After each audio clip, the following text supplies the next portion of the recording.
반갑습니다. 원래 우리 담임 목사님께서 다른 데 출타하시는 관계로 예식 목사님을 계획으로 세워 놓으셨는데 예식 목사님께서 못 오신다고 그래서 또 본의 아니게 제가 이렇게 순서를 맡게 되었습니다. 오늘은 어린이 5분 설교부터 먼저 좀 해보도록 하겠습니다.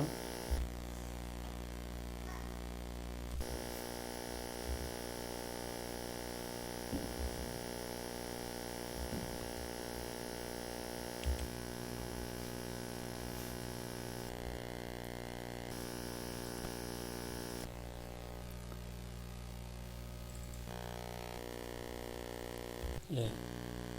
어린이 5분 설교 제목이 요단강에 들어간 나아만 장군 맞습니까? 요단강 맞아요? 예. 열왕기하 5장에 있는 내용인데요. 어린이 설교 오늘은 요단강에 들어간 나아만 장군 이야기를 해드리려고 합니다. 나아만 장군이 이스라엘 위쪽에 있던 아람 나라의 군대 장관이었어요. 그런데 이 장군이 무서운 문둥병에 걸리고 말았어요. 이 문둥병은 피부를 썩게 하고 나중에는 손가락, 발가락이 떨어져 나가게 되는 무서운 병이에요. 그래서 나아만 장군의 가족들은 너무나 슬펐어요. 그때 나아만 장군의 집에 있던 한 여자아이가 하나님의 선지자 엘리사 선생님은 주인님의 병을 고쳐주실 수 있을 거예요 라고 했어요. 이 여자아이는 이스라엘에서 잡혀온 아이였어요. 나아만 장군은 금과 은과 같은 좋은 선물들을 챙기고서는 이스라엘의 엘리사 선지자에게 갔어요. 그런데 엘리사 선지자는 나아만 장군을 만나주지도 않았어요. 단지 사람을 보내서 요단강에 7번 씻으면 깨끗해질 거예요 라고 전하기만 했어요. 나아만 장군은 화가 났죠. 요단강에 가서 몸을 씻으라고? 내가 목욕하려고 여기까지 온 줄 알아. 이렇게 우리나라 아람에는 이것보다 더 깨끗한 강이 많다고 그러면서 혼자서 두덜두덜 불평을 합니다. 나는 적어도 엘리사가 밖으로 나와서 그의 주 하나님의 이름을 부르며 병든 자리에 손을 얹고 문둥병을 고쳐줄 줄 알았어. 이렇게 나아만이 이야기를 합니다. 화가 난 나아만 장군은 그냥 돌아가려고 했어요. 하지만 그의 종들이 그를 말렸어요. 장군님, 엘리사 선지자가 더 큰 일을 하라고 했더면 어쩔 뻔했어요. 기껏해야 요단강에서 몸을 씻으라고 했으니 얼마나 쉬운 일이에요. 그러지 말고 한번 요단강에 들어가 보세요. 나아만 장군은 마지못해 요단강으로 들어갔어요. 한 번 씻고, 2번 씻고, 3번, 4번, 5번, 6번 씻었는데도 아무런 변화가 없었어요. 그리고 마지막 7번째 몸을 씻고 난 후에 어떻게 되었을까요? 네, 나아만 장군의 문둥병이 깨끗하게 나았어요. 나아만 장군은 너무나 기뻐서 엘리사 선지자의 집으로 달려갔어요. 그리고 그가 가지고 온 선물들을 주려고 했어요. 그런데 엘리사 선지자는 선물을 받지 않고 당신을 낫게 하신 분은 하나님이십니다. 나는 단지 하나님의 심부름을 했을 뿐입니다 라고 하며 하나님께 영광을 돌렸어요. 그때 나아만 장군은 자신을 고쳐주신 분이 하나님이시라는 것을 분명히 알게 되었고 이제부터는 다른 신들을 믿지 않고 오직 여호와 하나님만을 믿기로 약속하였어요. 그럼 왜 하나님께서는 나아만 장군에게 요단강에 들어가라고 하셨을까요? 나아만 장군은 자신의 방법대로 문둥병이 고쳐지기를 바랬어요. 문둥병 위에 손을 얹고 하나님의 이름으로 기도하면 기적적으로 문둥병이 낫게 될 것이라 생각했어요. 그러나 하나님의 생각은 달랐어요. 하나님은 나아만 장군이 먼저 하나님을 알게 되고 하나님의 말씀에 순종하기를 바라셨어요. 왜냐하면 생명이신 하나님을 알게 되면 문둥병뿐만 아니라 죽음에서도 벗어나 영원한 생명을 주실 수 있기 때문이에요. 우리 친구들도 나아만 장군처럼 자신의 방법, 자신이 원하는 것만을 말씀드리지 않나요? 그러고 싶을 때는 먼저 하나님께서 무엇이라고 말씀하시는지 잘 들어보세요. 무엇보다도 하나님을 알고 그분의 말씀에 순종하는 것이 중요해요. 하나님께서는 우리에게 더 좋은 것을 주시기를 원하셔요. 하나님을 알고 그분의 말씀에 순종하게 될 때 우리는 나아만 장군처럼 병에서 낫게 될 뿐만 아니라 영원한 생명을 얻게 되고 하늘나라에도 들어가게 될 거예요. 그럼 오늘 하루도 하나님과 함께 행복한 안식일 누리기를 바라면서 이야기를 마치겠습니다. 네.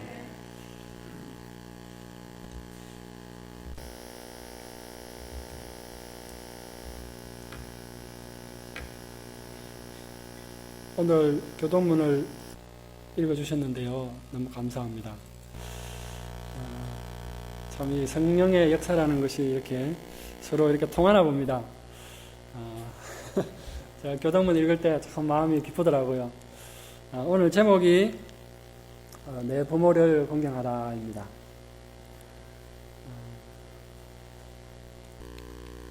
첫 번째로는 부모님 중에서도 아버지를 공경하라, 나중에 두 번째는 또 어머니를 공경하라, 이렇게 두 가지로 구성되어 있는데요.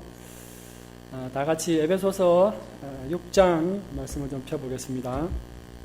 1절의 말씀도 제가 읽기를 원합니다.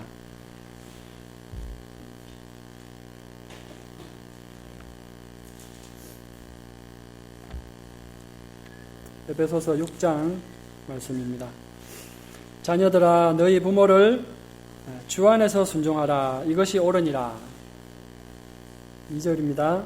내 아버지와 어머니를 공경하라. 이것이 약속 있는 첫 계명이니 이는 내가 잘되고 땅에서 장수하리라. 네, 여기까지입니다. 예언의 신 가운데 보면 이런 말씀이 있습니다. 청년에게 보내는 기별 332페이지. 청년들은 지금 자신들의 영원한 운명을 결정하고 있는 중이다. 청년들뿐만 아니라 모든 사람들이 다 자기의 영원한 운명들을 지금 순간순간 꼴지어가고 있는 것이죠. 그죠?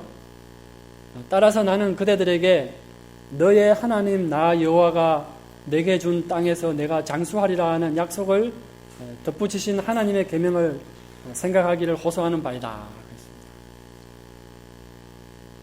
여러분들이 여호와가 내게 준 땅에서 장수하기를 원하신다면 이 약속을 좀 깊이 생각해 보라는 뜻입니다. 자녀들이여 그대들은 영생을 원하는가? 그러면 그대들의 부모를 존경하고 공경하라. 이 말씀이 여기에 있어요. 청년에게 보내는 기별 332페이지에. 우리 모두는 지금 자신들의 영원한 운명을 결정하고 있는 중이다. 따라서 나는 그대들에게 너의 하나님 나 여호와가 내게 준 땅에서 내가 장수하리라 하는 약속을 덧붙이신 하나님의 계명을 생각하기를 호소하는 바이다. 자녀들이여 그대들은 영생하기를 원하는가? 그러면 그대들의 부모를 존경하고 공경하라. 여기 늙은 아버지의 질문이 있습니다. 82세, 연세가 아주 많이 드셨죠? 82세의 노인이 30살 아래죠. 52이 된 아들과 거실에 마주 앉아 있었어요. 그때 우연히 이제 까마귀 한 마리가 창가의 나무에 날아와 앉았어요. 노인이 아들에게 묻습니다. 저게 뭐냐? 아들은 다정하게 말했다. 까마귀예요, 아버지. 아버지는 그런데 조금 다시 물었다. 저게 뭐냐? 이러고요. 아들이 다시 까마귀라니까요. 노인은 잠시 뒤 또 물었다. 세 번째였다. 저게 뭐냐? 아들은 짜증이 났다. 글쎄 까마귀라니까요. 아들의 음성에 아버지가 느낄 만큼 분명하게 짜증이 섞여 있었다. 그런데 조금 뒤 아버지는 다시 물었다. 네 번째였다. 저게 뭐냐? 이런 식으로. 아들은 그만 화가 나서 큰 소리로 외쳤다. 까마귀, 까마귀라고요. 그 말도 이해가 안 돼요.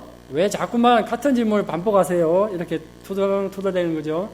조금 뒤 아버지는 방에 들어가 때가 묻고 찢어진 일기장을 들고 나왔다. 그 일기장을 펴서 아들에게 주며 읽어보라고 말했다. 아들은 일기장을 읽었다. 거기엔 자기가 3살짜리 아기였을 때의 이야기였다. 아들은 까마귀 한 마리가 창가에 날아와 앉았다. 오늘은 까마귀 한 마리가 창가에 날아와 앉았다. 어린 아들은 저게 뭐야 하고 물었다. 나는 까마귀라고 대답해 주었다. 그런데 아들은 연거푸 23번을 똑같이 물었다. 귀여운 아들을 안아주며 끝까지 다정하게 대답해 주었다. 까마귀라고. 똑같은 대답을 23번을 하면서도 즐거웠다. 아들이 새로운 것에 관심이 있다는 것에 대해 감사했고 아들에게 사랑을 준다는 게 즐거웠다. 참 내리사랑은 있어도 치사랑은 없다 그러죠. 그 다음에 그 아버지의 아들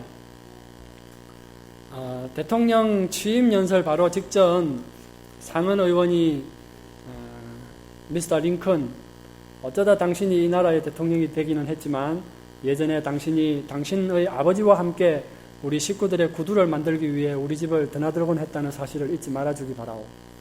또한 여기에는 당신의 아버지가 만든 구두를 신고 있는 상원 의원들이 있어. 잠시 잊고 살았던 내 아버지를 생각하게 해주어서 감사합니다.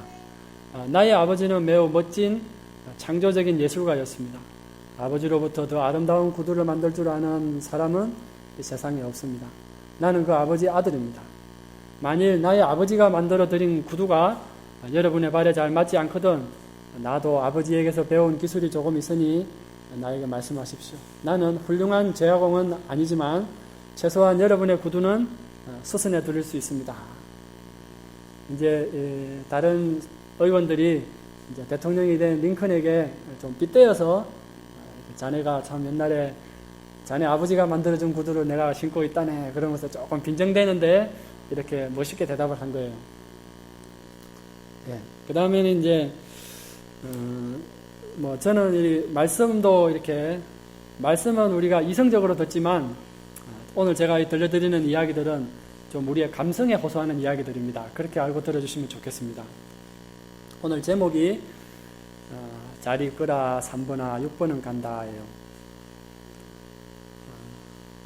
무슨 말인지 잘 모르겠죠?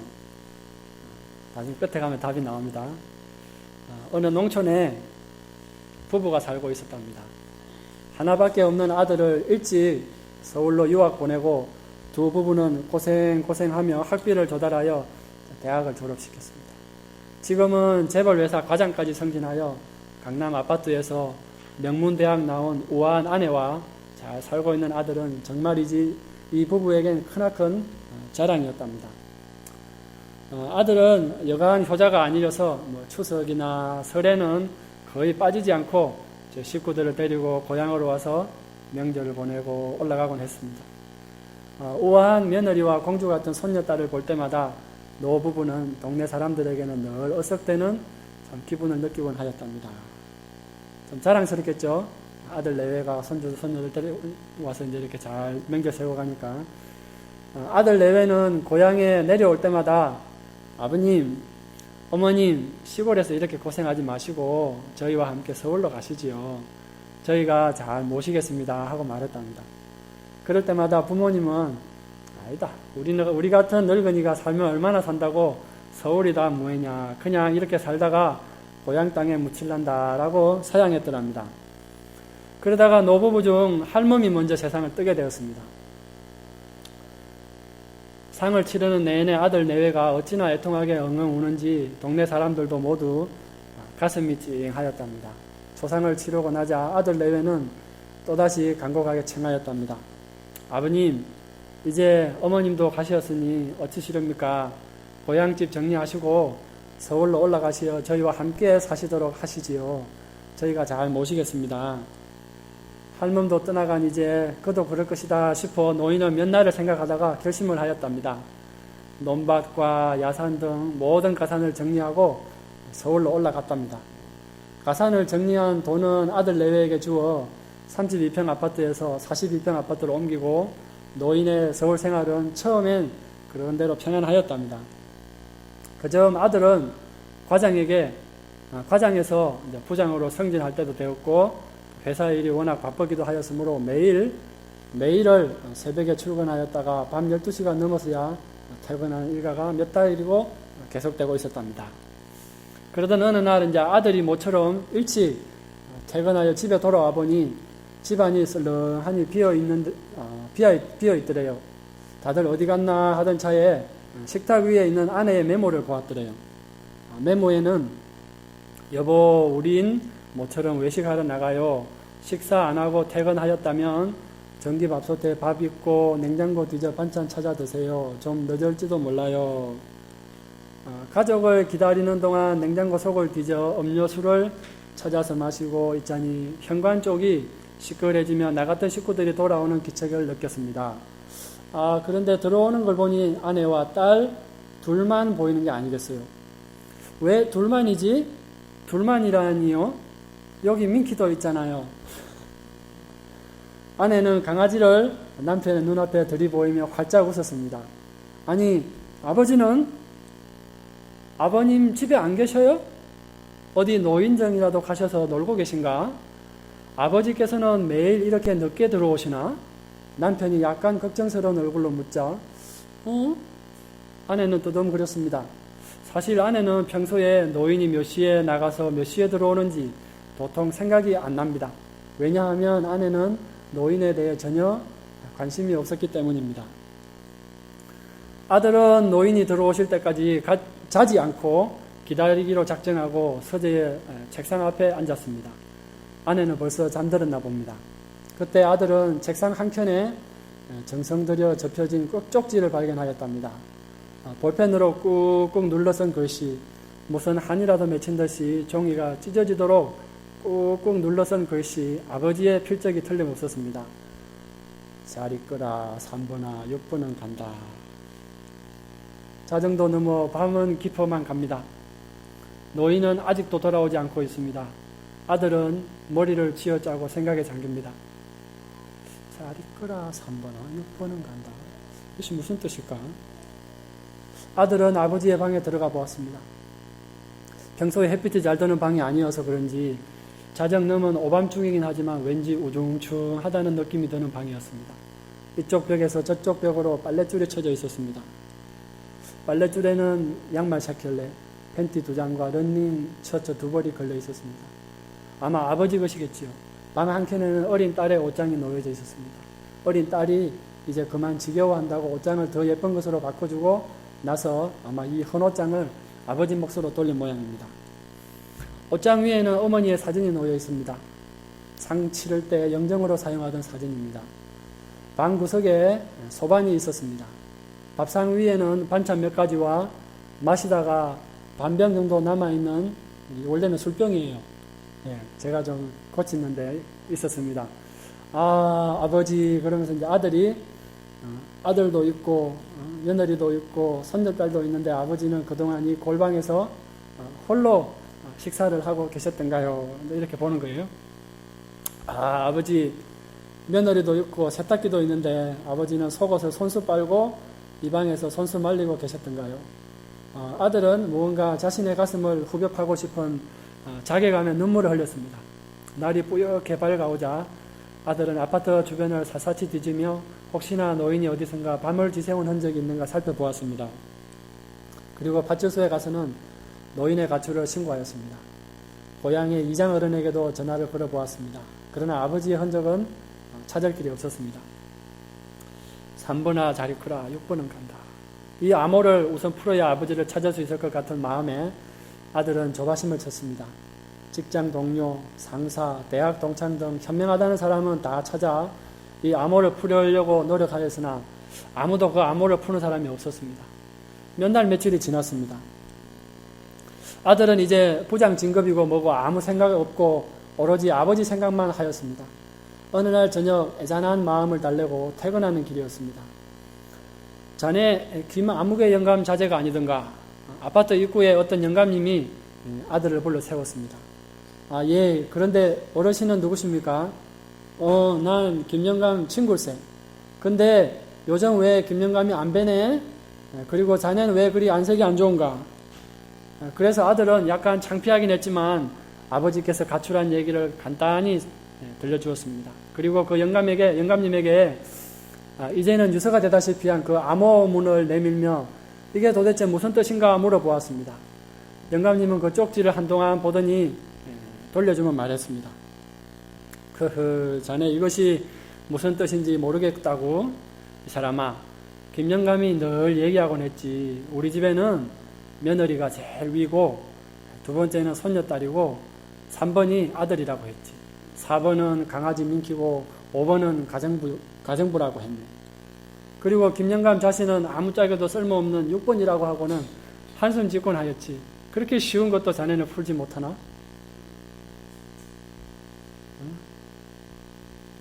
흐흐 이렇게 울겠죠. 아들은 그만 울음을 터뜨렸다.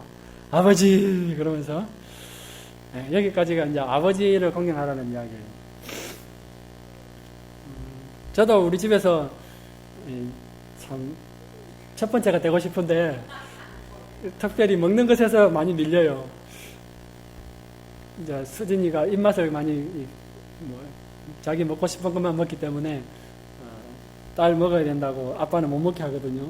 그럴 때마다 조금 밀려난 기분이 없잖아 있더라고요. 우스갯소리고요. 그 다음에는 이제 아버지는 참 이런 분이신데 우리의 어머니를 공경하라 합니다.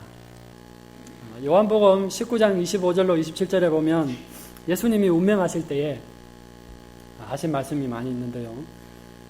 예수의 십자가 곁에는 그 모친과 이모와 글로바의 아내 마리아와 막달라 마리아가 섰는지라. 예수께서 그 모친과 사랑하는 제자가 곁에 섰는 것을 보시고 그 모친께 말씀하시되 여자여 보소서 아들이니이다 하시고 또 그 제자에게 이러시되 보라 내 어머니라 하신데 그때부터 그 제자가 자기 집에 모시니라. 예수님이 십자가에 이렇게 매달리셔서 자기 어머니를 제자에게 부탁하는 모습이죠. 여기 김옥분 할머니, 이분은 참 대단하신 분인데요. 새싹회에서 장한 어머니 상을 받으신 김옥분 할머니는 17에 결혼하여 일남일녀를 낳았는데 6.25 때 남편이 돌아가셨어요. 그런데 힘들게 기른 이 외아들이 군에 가서 사고를 쳐가지고 탈영을 했습니다. 탈영하고도 많은 사고를 저지른 후에 잡힌 그는 무기징역형을 받았어요. 그때부터 그의 어머니 김옥분 씨는 각오를 단단하게 하고 그가 전주교도소에서 복역하면 전주교도소 앞에서 방을 얻어놓고 또 그가 대구교도소로 옮겨가면 대구교도소 앞에 방을 얻어놓고 떡을 만들어 팔았습니다. 그러면 그림을 그리기 좋아하는 아들을 위해 화선지와 붓과 물감을 사서 넣어주었다. 19년째가 되던 해 무기형이 감형되어 교도소를 나오게 되었을 때 아들은 그림의 대가가 되어 국선에도 입상하고 개인전도 열게 되었다.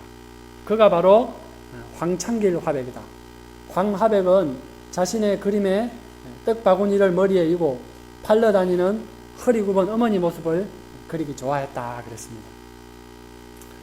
아들이 참 19년 동안 교도소가 있으면 그 교도소 앞에다 방을 얻어놓고 전주에 있으면 전주, 대구에 있으면 대구 이런 식으로 해서 나중에 참 그 아들이 감형이 돼가지고 교도소로 나왔는데 그림에 이렇게 입선할 정도로 잘했다는 것입니다. 그 다음에 효에에 관한 복과 저주입니다.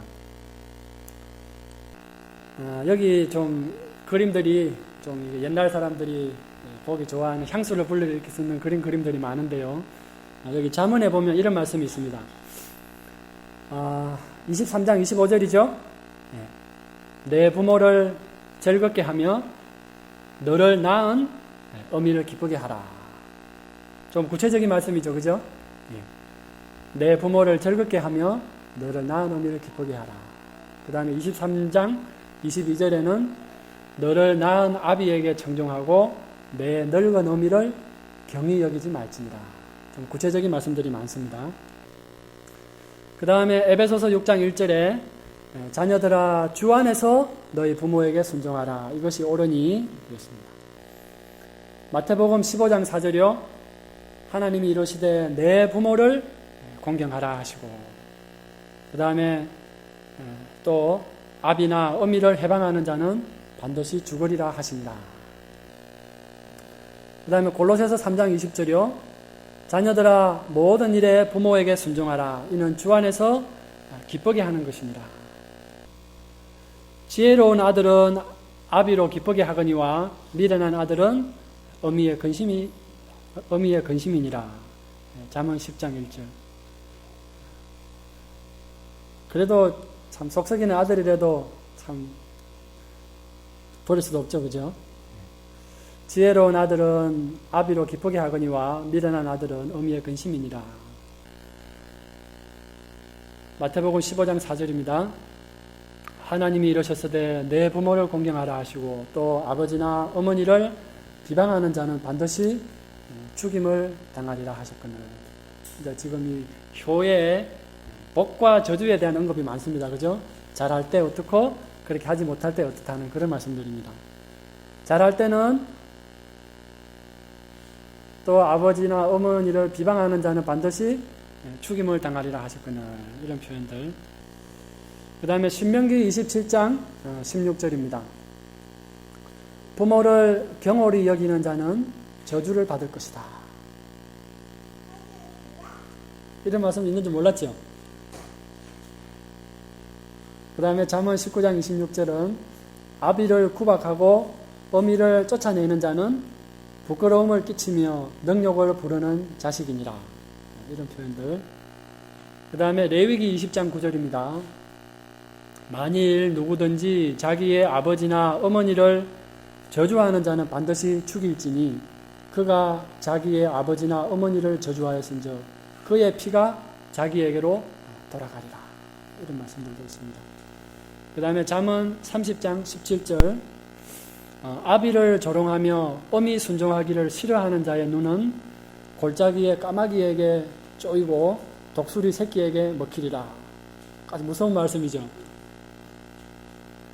자세히 읽어보시겠어요? 아비를 조롱하며 어미 순종하기를 싫어하는 자의 눈은 골짜기의 까마귀에게 쪼이고 독수리 새끼에게 먹히리라.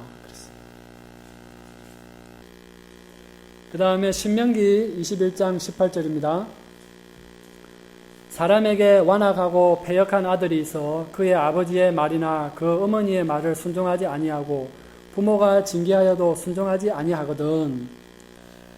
그의 부모가 그를 끌고 성문에 이르러 그 성읍 장로들에게 나아가서 그 성읍 장로들에게 말하기를 우리의 이 자식은 완악하고 패역하여 우리 말을 듣지 아니하고 방탕하며 술에 잠긴 자라 하면 그 성읍 모든 사람들이 그를 돌로 쳐 죽일지니 이같이 내가 너희 중에서 악을 제하라.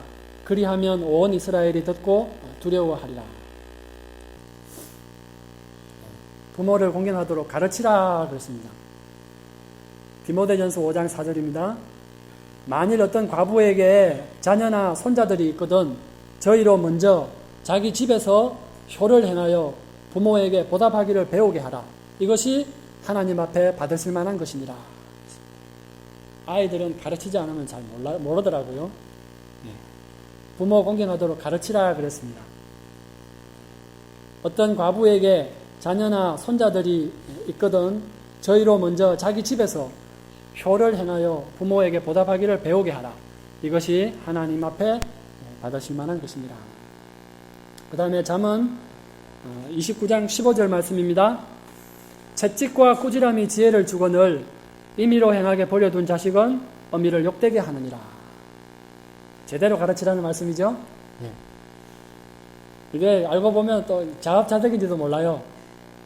자기 품에 있을 때 이게 잘 도닥거려주고 이렇게 다 일렀으면 자기가 대접을 받을 텐데 그렇게 못해서 그럴 수도 있을 것 같아요. 채찍과 꾸지람이 지혜를 주거늘 임의로 행하게 버려둔 자식은 어미를 욕되게 하느니라. 이 나무가 그래요. 이 좀 어린 나무일 때는 좀 이렇게 잡아주면 이렇게 좀 잘 움직이잖아요. 가지도 이렇게 딱 모양도 잡아주고 묶어주고 이렇게 하면 좀 잘 잡히는데 이게 좀 어느 정도 이제 굳어지고 나면 잘 잡기가 쉽지 않아요. 그래서 우리 아이들 가르치는 데 있어서도 좀 이렇게 어릴 때 이렇게 잘 가르치지 않으면 나중에 커서는 더 이렇게 되지 않습니다. 그 다음에 잠언 20장 20절이요. 자기의 아비나 어미를 저주하는 자는 그의 등불이 흑암 중에 꺼짐을 당하리라. 이런 말씀도 있네요. 그 다음에 마지막입니다. 신명기 5장 16절 말씀입니다. 너는 내 하나님 여호와께서 명령한 대로 내 부모를 공경하라. 그리하면 내 하나님 여호와가 내게 준 땅에서 내 생명이 길고 복을 누리리라. 우리 모두가 하나님의 명령대로 부모를 공경하면 어떻게 된다고요? 복이 뭐라고요? 여호와가 내게 준 땅에서 내 생명이 길고 복을 누리겠다 하는 말씀입니다. 고맙습니다.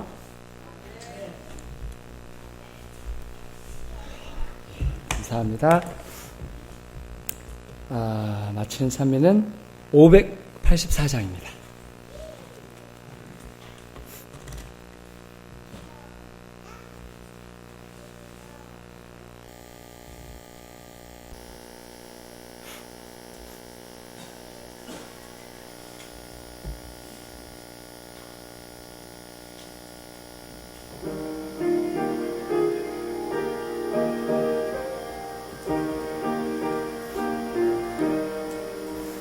주의 말씀 듣고서 준행하는 자는 반석 위에 터닫고 집을 지은 같아.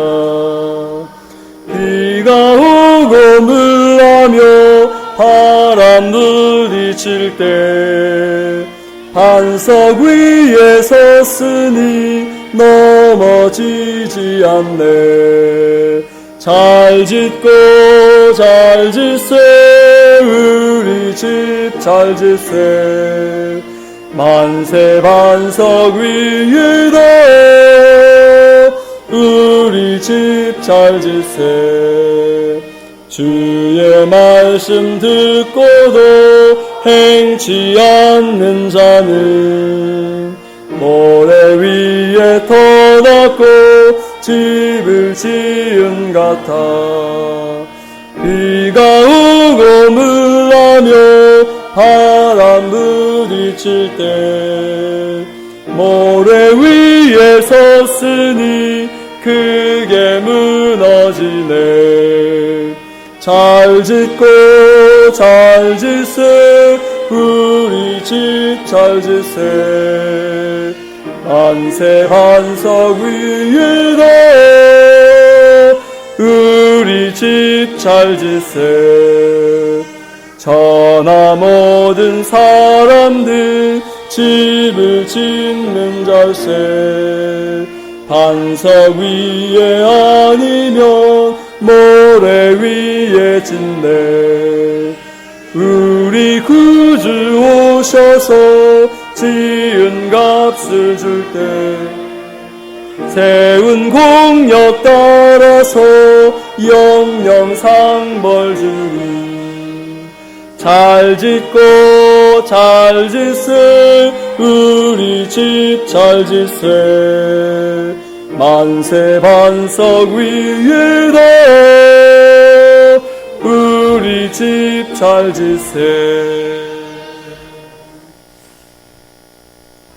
하늘에 계시는 우리들의 아버지, 저희들에게 하나님을 알 수 있도록 가르쳐 주시고 또 우리가 나의 나 된 것은 하나님의 은혜로 된 것이라고 가르쳐 주셔서 감사합니다. 우리에게 부모님을 공경할 수 있도록 교훈해 주셔서 감사합니다. 위로는 부모님이 계시고 또 아래로는 저희 자녀들이 있습니다. 자녀들을 또 잘 가르치라는 말씀을 주셔서 감사합니다. 주님, 저희들에게 지혜를 주셔서 주의 교양과 훈계로 자녀들을 잘 양육할 수 있도록 도와주시옵소서. 또 주 안에서 부모를 공경할 수 있도록 지혜를 주시옵소서. 우리 예수님 이름으로 기도합니다. 아멘.